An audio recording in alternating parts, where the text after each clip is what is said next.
आज की हमारी कहानी है आशीर्वाद देने में भेदभाव क्यों मम्मी जी। दूधो नहाओ पूतो फलो और सदा सुहागन रहो। तुम्हारा घर धन से भरा रहे और अपने सास ससुर की सदा सेवा करती रहो। लो बहू, इतने सारे आशीर्वाद दे दिए फिर भी तुम कहती हो मम्मी जी आप मुझसे प्यार नहीं करती। बताओ, कभी देखा मानव को इतना आशीर्वाद देते हुए। मंजू जी अपनी बहू नेहा से कहती हैं। नेहा बोली, मम्मी जी कभी मेरे खुद के लिए कोई आशीर्वाद दिया कीजिए, जैसे सदा स्वस्थ रहो, सदा सफल रहो, जो कि आप कभी नहीं कहती। मानती हूँ बुजुर्गों का दिया हुआ आशीर्वाद बहुमूल्य होता है, पर आपके इन सभी आशीर्वादों में कहीं न कहीं बस आपका ही फ़ायदा है। मंजू जी बोली, वो कैसे? नेहा बोली, मुझे आज भी याद है जब मैं शादी करके आई थी, तब आप कहती थी दूधो नहाओ पूतो फलो। 2 साल बाद आपका पोता मिला। उसके बाद जब आपको पता चला कि हम दूसरा बच्चा नहीं करेंगे, तो आप कहती तुम्हारा घर धन से भरा रहे। अब धन तो इसी घर में आएगा, कौन सा मेरे मायके जाएगा। मंजू जी बोली, बहू तुम क्या क्या सोच लेती हो, लोग सुनेंगे तो क्या कहेंगे। नेहा बोली, मम्मी जी लोगों की छोड़िए, उनका तो काम है कहना, पर आप मेरी सोच को गलत साबित कीजिए ना। अब आप कहती हैं सास ससुर की सेवा करो। मैं रहती यहाँ हूँ तो सेवा भी तो आपकी ही करूँगी। मायके जाकर माँ बाप की सेवा तो करूँगी नहीं, फिर इन सब में मैं कहाँ हूँ। मंजू जी बोली, बहू मैं तुम्हें झोली भर भर के आशीर्वाद देती हूँ और तुम्हें पसंद नहीं आता। नेहा मुस्कुराकर बोली, मम्मी जी इन सभी आशीर्वाद में बस मुझे तब अच्छा लगता है जब आप कहती हैं सदा सुहागन रहो। उसमें कहीं ना कहीं आप मेरे बारे में भी थोड़ा सोच लेती हैं। नेहा के वहाँ से जाते ही मंजू जी अपने पति कौशल जी से बोली, सुना अपने बहू क्या कह गई? क्या माता पिता पति पत्नी को अलग अलग आशीर्वाद देते हैं? कौशल जी मुस्कुराकर बोले, माता पिता तो अलग अलग आशीर्वाद नहीं देते, पर सास ससुर जरूर भेदभाव कर देते हैं। मंजू जी बोली, आप कहना क्या चाहते हैं, साफ साफ कहिए। कौशल जी बोले, ये धारणा बहू के मन में आज उत्पन्न नहीं हुई है। सास ससुर के लगातार बेटे बहू में भेदभाव के कारण उसके मन में ये धारणा बैठ जाती है कि वो अपने बेटे के लिए अच्छा सोचते हैं और बहू के लिए नहीं। जैसे बहू जब शादी करके आई थी तो वो पढ़ना और कुछ बनना चाहती थी, जो तुमने करने नहीं दिया। तुम्हें पोता चाहिए था, वहीं तुम अपने बेटे की नौकरी और तरक्की से बहुत खुश होती थी। तो कहीं ना कहीं बहू के मन में ऐसा विचार होना उत्पन्न स्वाभाविक है। मंजू जी गुस्से में बोली, वो तब की बात थी, अपनी बात मनवा के, आखिर वो नौकरी कर ही तो रही है, अब उसे मुझसे क्या शिकायत है। कौशल जी बोले, तुम उसके काम करने से खुश हो? कॉलेज जाने से पहले उसे इतना काम बताती हो कि हर रोज उसे लेट हो जाता है। जब भी वो जाती या आती कुछ न कुछ ताने मारती रहती हो। क्या कभी ऐसा व्यवहार तुमने अपने बेटे के साथ करती हो? मंजू जी बोली, वो मेरा बेटा है, उसकी तुलना बहू से कैसे कर सकते हैं। कौशल जी बोले, वही तो बात है, ये घर अकेले तुम्हारे बेटे के पैसों से नहीं चलता, बल्कि बहू का भी योगदान है। फिर भी तुम बहू के लिए क्यों नहीं सोचती। मंजू जी उदास बैठ गईं।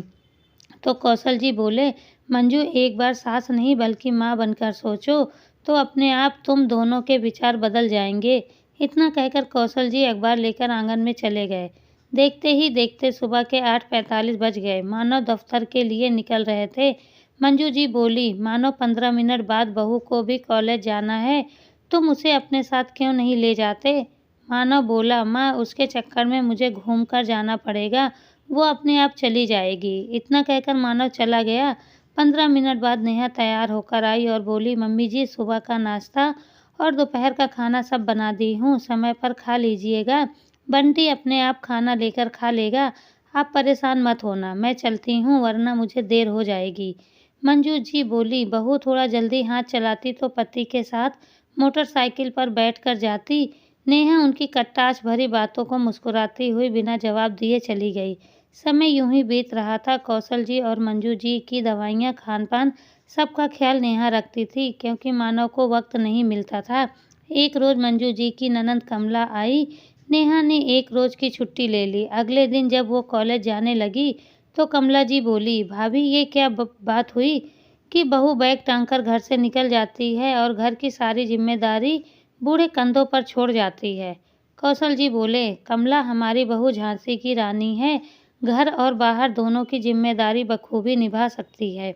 जब बहू हमारी छोटी बड़ी हर चीज़ों का ख्याल रख सकती है, तो क्या हम इतना भी सहयोग नहीं कर सकते? मंजू जी ने नेहा से धीरे से बोली, बहू देखना, तुम्हारे जाने के बाद मुझे ये कितनी बातें सुनाएंगी और 4 घर में बताएंगी। थोड़ा जल्दी आने की कोशिश करना। हर रोज़ की नेहा उनके पैर छूकर जा रही थी। बुआ जी बोली, ठीक है, जाओ। कौशल बाबू ने मंजू जी की तरफ देखा तो मंजू जी ने नेहा के सिर पर हाथ रखकर बोली, जैसे जा रही हो वैसे ही लौट कर आना। ये बात सुनकर नेहा के चेहरे पर मुस्कुराहट आई। समय यूं ही बीत रहा था। बुआ जी को आए हुए करीब 10 दिन हो गए। नेहा का काम बढ़ता जा रहा था, जिसे देखकर मंजू जी का हृदय परिवर्तन हो रहा था। अचानक बुआ जी के घर से फ़ोन आया तो उन्होंने जाने की तैयारी की। नेहा सुबह 5 बजे जागी, बुआ जी को खिला-पिलाया और उपहार देकर विदा करने लगी।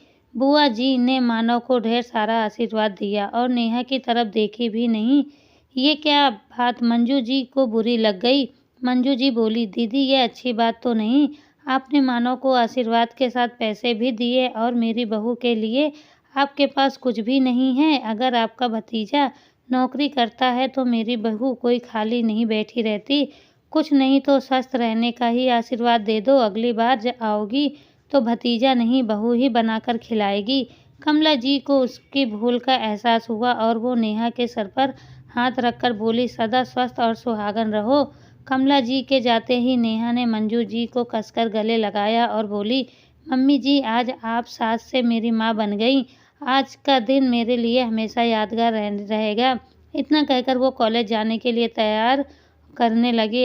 अब हर रोज की तरह जब भी नेहा जाने से पहले सास ससुर के पैर छूती, मंजू जी ढेर सारे उसे आशीर्वाद देती, हमेशा स्वस्थ रहो और तरक्की करो। जिसे सुनकर नेहा मुस्कुराती और वहीं कौशल जी बच्चों को मुस्कुराता देख खुशी से फूले नहीं समाते और मानव भी थोड़ी देर से निकलता और नेहा को कॉलेज छोड़ते हुए जाता। आखिर पति का भी कोई फर्ज होता है। कभी अपने सोचा है जैसे दामाद के लिए बिना बेटी अधूरी, उसी तरह बहू के बिना बेटा अधूरा होता है।